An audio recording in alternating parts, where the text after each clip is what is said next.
குறிப்பா ஒரு முக்கியமான ஒரு விஷயம் வந்து அவர் சொல்லியிருக்காரு. ஊடகங்கள் பத்தி சொல்லியிருக்காரு. ஏன்னா, இப்ப கரூர் சம்பவத்துக்குள்ளே வருவோமே. கரூர் சம்பவத்திற்கு தனிநபர் ஒருத்தர் மீது வந்து நீங்க வந்து பழி சொல்லாதீங்க. இதுக்கு எல்லாமே பொறுப்பு அப்படின்னு நான் சொன்னத விஜய்க்கு எதிராக சொன்னதாக ஒரு திருச்சி ஒரு விஷயத்தை பேசுறீங்க. விஜய்க்கு எதிராக அஜித் வந்து கருத்து சொல்லிட்டாரு. நீங்க தவறா புரிஞ்சுக்கிட்டீங்களா? வேற மாதிரி என்ன நான் சொன்னதை வந்து இது பண்ணிக்கிட்டீங்களா? இல்ல என் மேல உள்ள காண்டுல சொல்லிக்கிட்டா, ஒரு காலம் நான் விஜயை வந்து தவறாக நினைத்ததில்லை. விஜயை வந்து நான் என்னைக்கும் வந்து எதிரியாக பார்த்ததில்லை. நான் கூட ஒரு வீடியோ போன வீடியோல கூட சொல்லியிருந்தேன் வந்து. ஏங்க ஒரே ஒரு ஒரே ஒரு படத்துல நடிச்சிருந்தாங்க. ஒரு ஒரு என்ன சொல்றது, ஒரு சகோதரர் மாதிரி தான் இருந்தாங்க அவங்க வந்து. அதுதான் அஜித் சொல்லியிருக்காரு. இதுக்கெல்லாம் காரணம் ஒட்டுமொத்தமா எல்லாரும் தான் காரணம். மீடியாவும் காரணம். மிக முக்கியமான ஒரு விஷயம், மீடியாவும் காரணம்.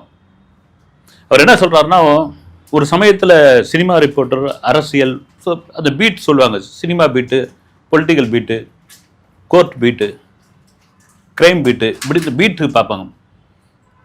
இப்போ எல்லாரும் கலந்து கட்டி அரசியல் பேச ஆரம்பிச்சிட்டாங்க. எல்லாரும் கலந்து கட்டி ஒன்னா இது பண்ணி ஆரம்பிச்சிட்டாங்க. பிரிச்சு இந்த இதெல்லாம் போயிடுச்சு. ஊடகங்களுக்கு இதுக்கு பொறுப்பு வந்து, ஊடகங்களுடைய வளர்ச்சி வேற மாதிரி ஆயிடுச்சு. அதை தடுக்கவும் முடியாது. அஜித் சொல்றாரு, என்னுடைய தந்தை இறந்து போயிட்டாரு. ஒரு அறிக்கை ஒன்று கொடுத்திருந்தார். பிரமாதமான ஒரு அறிக்கை வந்து, என் தந்தை இறந்துட்டாரு, மிக மிகப்பெரிய துயரத்தில் இருக்கிறோம் எங்க குடும்பமே. அந்த துயரத்திலிருந்து எங்களால் மீள முடியல. இது எங்க குடும்ப சம்பந்தப்பட்ட விஷயம். இது எங்க உறவினர்கள் சம்பந்தப்பட்ட விஷயம். இதனுடைய இறுதிச் சடங்கெல்லாம் நாங்க வந்து எங்க முறைப்படி எல்லாம் நடக்கும். தயவு செய்து ஊடகங்கள் வந்துடாதீங்க பிளீஸ். இதை விட ஒரு நாகரிகமான அறிக்கை இருக்கே இருக்காது. நான் அஜித் வீட்டுக்கு அந்த பக்கம் ரோட்ல வந்து கேமரா போட்டு வச்சிருந்தாங்க.